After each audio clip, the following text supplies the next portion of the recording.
Sorry, I'm gonna stop pretending like I know how to. Hey, what's up, guys? Sorry, I'm like lit like the devil right now. This is the mood of the day. I'm here to complain again, of course, always, guys. I'm stressed.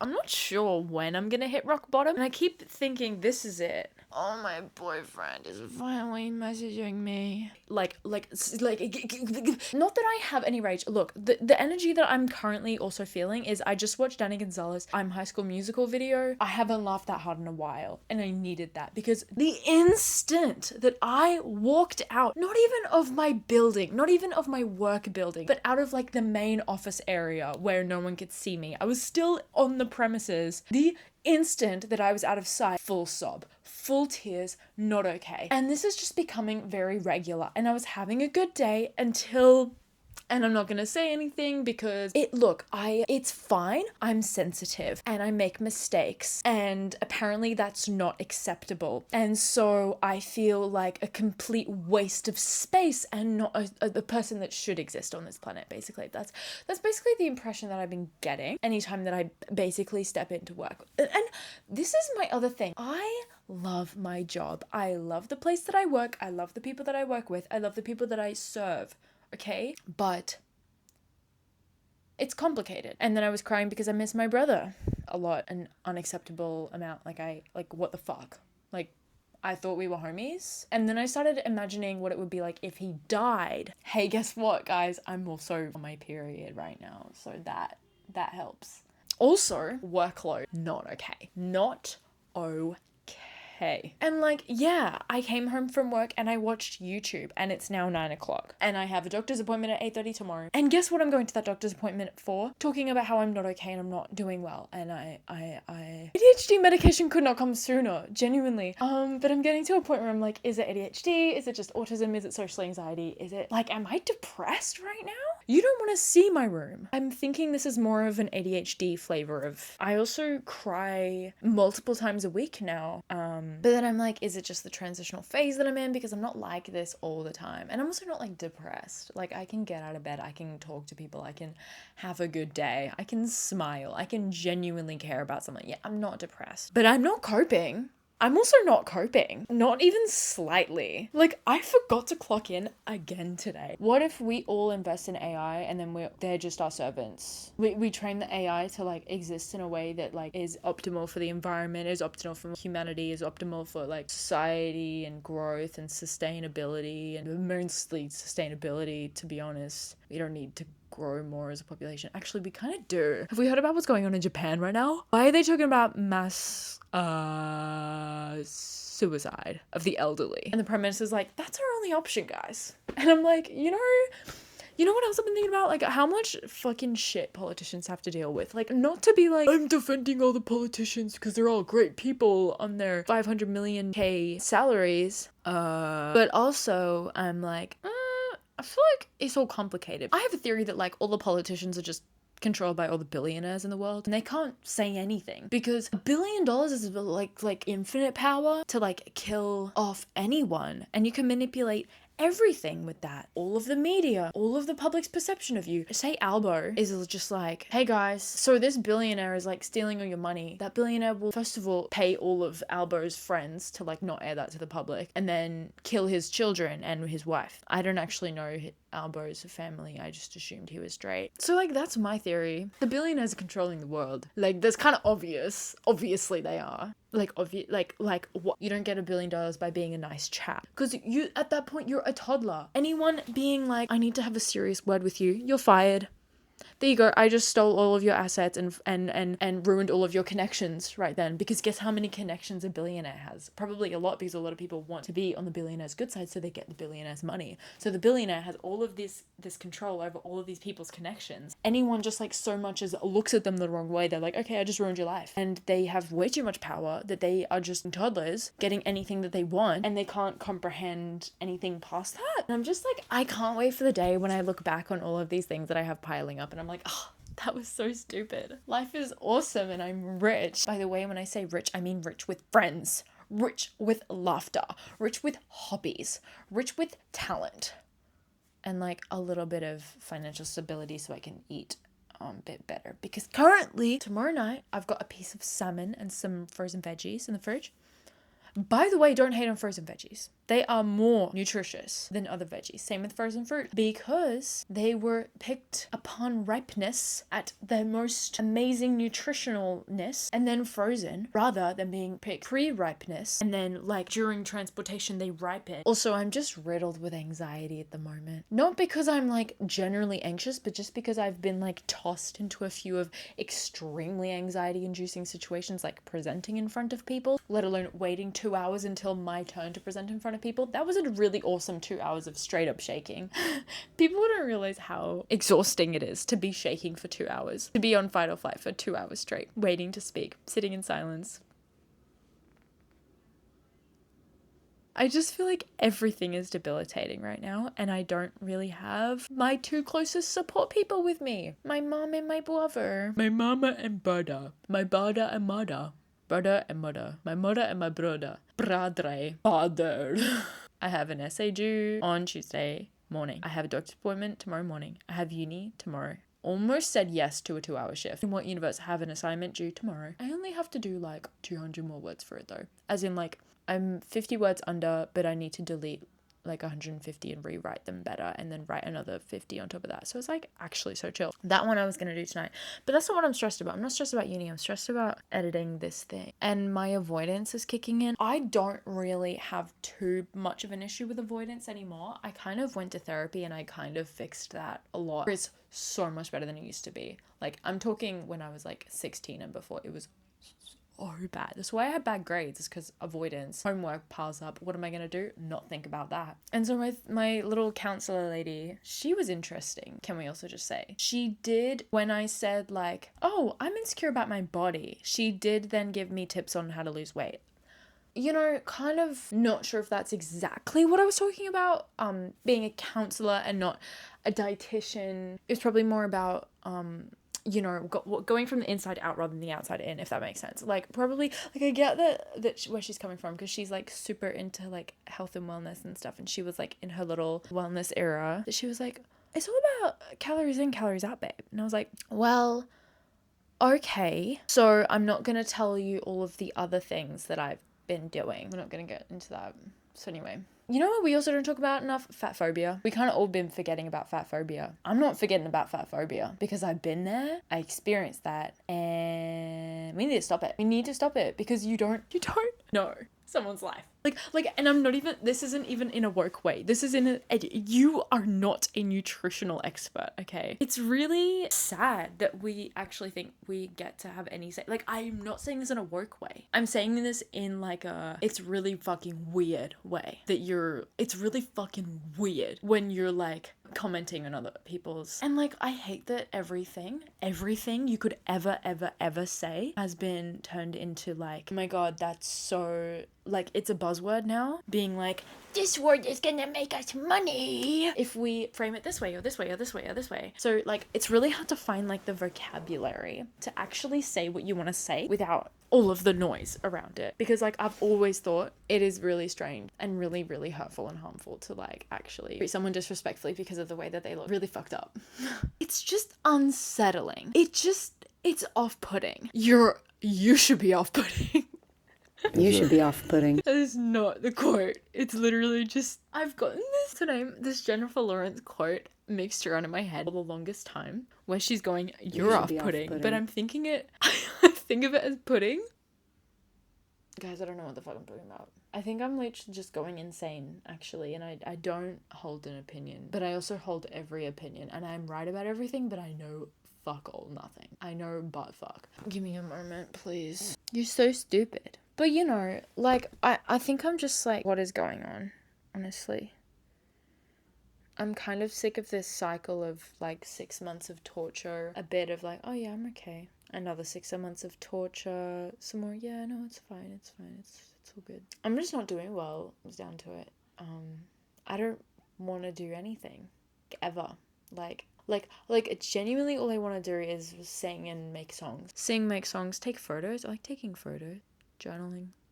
I just want to write whatever comes out of me and then like sing and like just stay in my room. And those are like my favorite moments. When I think back on my life and the things I most enjoy, like low-key the moments I hold with the most treasure are just the times I spent like laughing by myself in my room, talking to myself, or like making a silly video, or like watching something funny, or watching movies, or like learning, or going in deep dives, going down rabbit holes. Just like time I've spent in my room. That's really sad, actually. That's like devastating. Like, as much as I love the memories with my friends, I feel like I don't even hold those as high because I almost like black out when I'm socializing because I'm so focused on like, am I saying the right thing? Am I making a fool of myself? Am I completely... Sorry, I'm now getting flashbacks to when I was in a counseling session when I was like 14 and we were doing a social anxiety / autism test and I was taking every single question extremely literally, and I remember them asking like, do you worry about making a fool of yourself? And I thought like, fool, what does fool mean? Fool means stupid. Do I worry that people think I'm not intelligent? I mean, like, I definitely used to, but I feel like I've been putting a lot more effort into school recently. Like, I'm really like smart, actually. No, I don't worry about making a fool of myself in front of people. Like, I took it like that instead of like, you know, the actual meaning where I definitely was afraid of making a fool of myself, like being an idiot socially.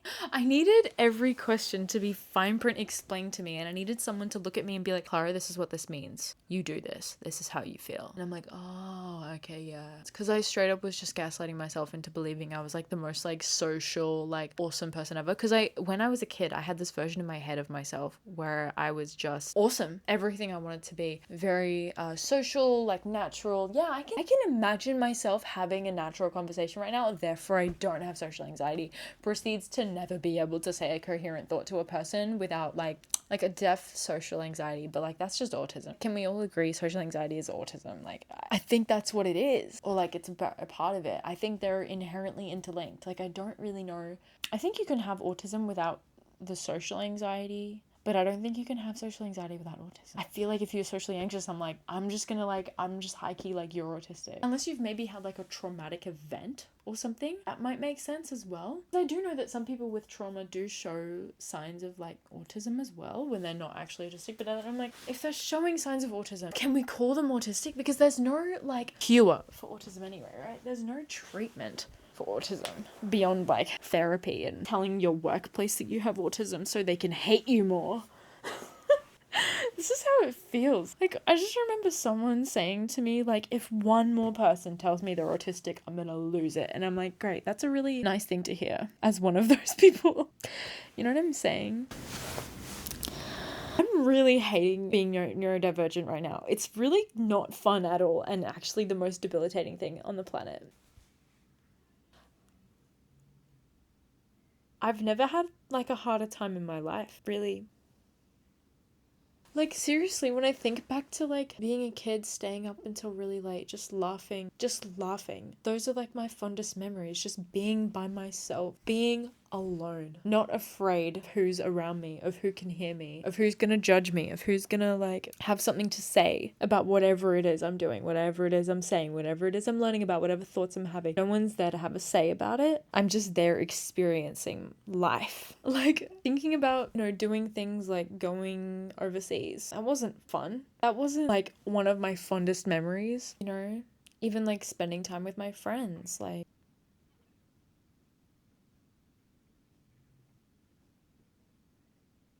I guess I do have some nice memories with friends. Like, I'm just thinking about one specific group of people I love.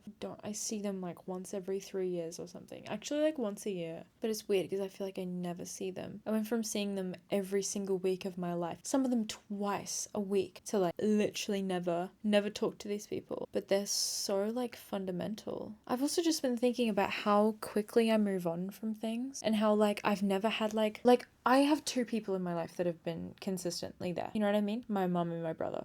Brother and mother. That's like genuinely it. People that have been consistently there, and right now they're not here, obviously. They're not dead. but they're just not where I live. Like, they're months away from me. I'm months away from seeing them type shit. I feel like I'm so used to phasing in and out of other people's lives, where other people probably have like a larger group of like, I've known these people for a really long time sort of thing. Whereas I phase in and out of people a lot and situations a lot. Like, I've moved schools a lot, I've moved homes a lot, I've moved families a lot. Not families, obviously not families, but like, you know what I mean? Like, I've just never been one to stay in the same kind of situations. So I'm always like adapting to new people and getting to know new people and finding my identity through that. And like, I feel like I have a pretty solid identity at this point.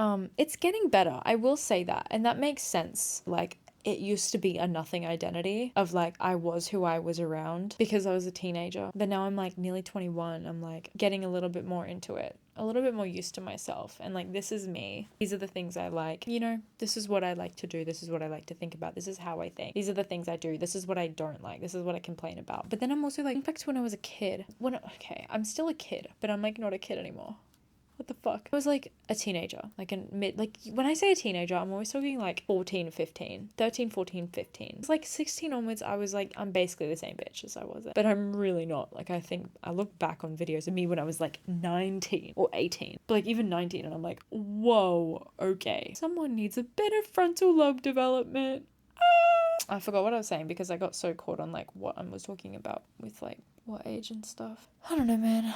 Oh yeah, like my identity was very, you know, based on the people I'm around, and it still kind of is, especially if I'm hanging around other people. I really just notice so much now how the way I speak, the words I say, the tone in my voice will just change depending on who I'm talking to, as in it will just mirror exactly them, exactly the way that they're speaking.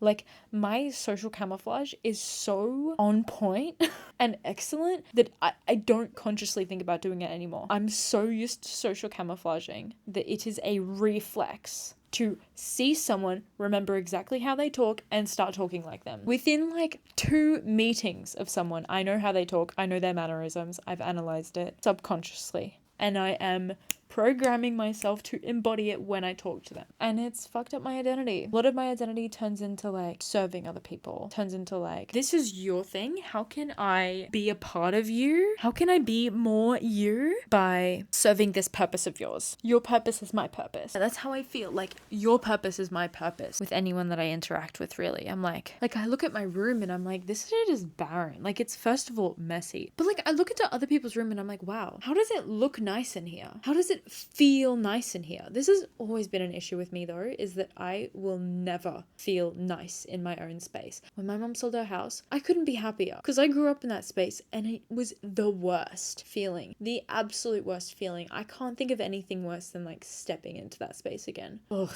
It's just a shiver up my spine. Like, it's disgusting, the feelings there. Like, people, this is my childhood home I'm talking about. People talk about like how they just love their childhood home and have like so much attachment to it and stuff, and I'm like, ew. Like, I hate it there. I hate every feeling. Like, this is contradictory though, because before I was saying how my favorite memories were me sitting in that room laughing alone by myself, but that was also like rot. I was rotting away. So now I'm like thinking like, maybe I was wrong. Maybe my most fond memories aren't that, but they're just the most memories that I have is me rotting in there. And yeah, no, a lot of those memories are not fond. A lot of those memories are... I don't want to say devastating, because devastating has such a romantic ring to it. Like, what's devastating but without the romance? Shit from a butt? There you go. Shut up. Everyone needs to shut up. This is another thing. Why does... First of all, Bo Burnham, when it's been 6 years since Inside, we need more, okay? 2026. Please don't kill yourself in 2040. We need more Bo. Why do I feel like he's gonna make something? Why do I feel like I saw something that he's releasing this year? Anyway, what I was going to say is, why does everyone feel like they need to have something to say 24/7? Sorry. Okay, this is really, really, really ironic coming from me speaking to a camera for an hour right now. What time are we at? Speaking to a camera for 31 minutes, like I am right now. But why does everyone feel like they need to shout their thoughts into the void? I really need to actually shut up, because I'm just realizing it's not getting any better. Me acknowledging it doesn't make it any better. I'm gonna shut up. But okay, look, I'm sick of listening to everyone else. I'm so sick of it. I can just spot when someone is so insecure about what they do that They need to feel so important that they take it out on everyone else. You aren't acting like what I am is important enough, so I'm gonna get mad at you until you realize how important I am. I'm like, just absolutely give me a break. I can't stand people who take themselves seriously. I cannot stand it. People who take themselves so seriously and so like, oh, this is me, this is who I am, this is what I do, and it's really important. I'm like, you're gonna die. You're actually going to die. You're actually like not even like anything. You're nothing, and that's magical. It's, guys, genuinely, I am enthralled by death. I am so, and please don't think this is me being like depressed. I love the idea of death. I love the idea of impermanence. Like, this optimistic nihilism is genuinely what gets me by every day. I'm like, wow, this is impermanent and it's fucking phenomenal. And no matter how long I live, it doesn't matter. Like, I could die tomorrow and it's the same as if I die when I'm 108. Genuinely. Because, you know, this thing where it's like, I've still lived 100% of my life if I live tomorrow, and I've still lived 100% of my life if I die at 108. That's how it quantifies, right? That's how time is. A year feels different to a dog than it does to a human. A year feels different to a human than it does to an alien a billion light years away. Like, you know what I'm saying? Like, everything is relative. Therefore, everything is kind of the same in terms of time. Every stretch of time is kind of the same. If time is relative, every stretch of time is kind of the same. So therefore, like, I don't have to worry about like how long I'm gonna live, because it doesn't matter. I like existed. I was sick. Thank God it's gonna end. Thank God. I'm not here forever, doing this forever. Do you know what death gives you? Purpose. It gives you purpose. Dying, the fact you're going to die, gives you a reason to wake up every single day. And that is beautiful. That is the best thing about life. Death is the best thing about life. If you didn't die, you'd wish you would instantly. So fuck this eternal life bullshit. Don't send me anywhere after this. Oh my God. I have dreams about just like returning to like stardust. Like, when I die, my particles are still here. It's just my consciousness that's not. And isn't that fantastic? I feel like I'm gonna become a part of like a grander consciousness. One singular part of like a grander consciousness, and it won't just be me in here. I'll get to expand. I get to explode outside of myself when I die. I get to just explode, and I'll just be like dead. But anyone else dying in my life before me? Absolutely not. Okay, I'm fine. But death is amazing. So I have to just like remember that like if someone like I love dies, like they've exploded into stardust, and it's the best thing you can do. Dying, sorry, I'm not trying to make, I know people are suicidal and stuff. This isn't me trying to be like romanticizing death. I really hope that's not what happens, because I don't want to romanticize death. I just want you to really realize how amazing life is and how amazing existence is. And like, consciousness is great, right? Because you get to see it. You get to actually see it and feel it. You get to sense it. That's it. You get to sense it. Your existence is most people's existence is eyes, ears, tongue, hands, and nose. That's it. And then like, you know, being self-aware. That's the part they don't tell you about. That was on the fine print that I didn't read. I shouldn't have signed. I just thought it was eyes, ears, nose, mouth, head, shoulders, knees, and toes. I didn't know it was also the self-consciousness and the awareness. Free will isn't real. We could go down that rabbit hole. But I don't want to. Like, talking about things like free will is so boring. Because it's like, I already fucking know. And I don't want to listen to you convince me why you think it's true. Because I'm like, I don't care. I'm so open-minded. Oh my God. Like, why do you think free will is real when I've already decided that it's not? Like, you think that you have any agency over what you say. But like, sometimes it genuinely does feel like I can make a thought happen inside of my brain, right? But I know that I'm not actually, and that I'm influenced by other things. And I know this. Oh my God, a side tangent about AI again. The amount of people that I hear saying delve every single day. And I'm like, guys, ChatGPT-ification of everything has already begun. We're gonna really delve into the... Delve is a word that AI uses predominantly that humans do not use very much predominantly. I don't know if that's right. It uses a lot. It uses the word delve a lot, and humans don't use it as much as AI uses it. But since AI becoming a thing and it influencing everyone, no matter if you use ChatGPT or not, Everyone's saying delve now. Everyone. All the time, I hear it constantly. You know how there's other things that you hear once and then you start hearing it all the time? One of those things is people referring to like parts of like a cable as the male and female part. Only heard that for the first time a few months ago, and I think I've heard it 18 times since, and I'm like, wow, this was just flying straight over my head. What else was I thinking where people were referring to the male and female part of a plug? I thought someone was making a joke the first time they said that. I was like, ha, that's so immature. Oh, that's actually what it's called. Okay. Is that enough for today? Like, I feel better. Actually, no, I don't. My whole body just like, as soon, while those words were coming out of my mouth, my body just sank into the ground. And I don't want to do this anymore. I just have to remember that I will die and that's everything's gonna be okay. That is genuinely what lowers my cortisol. Like, I can't tell you how I am not afraid to die at all. Like, do I avoid death? Of course I do. Because it's gotta be the right moment. Sorry. Guys, it's not serious. Moral of the story, stop taking yourself so seriously. It is not worth it. It is ruining your life, and it's also ruining everyone else's life around you. You taking yourself seriously is a pain in the ass, and it's annoying and boring. And seriously, you should just calm down. So yeah, anyway, there's my 2 cents. That's my philosophical Phoebe out.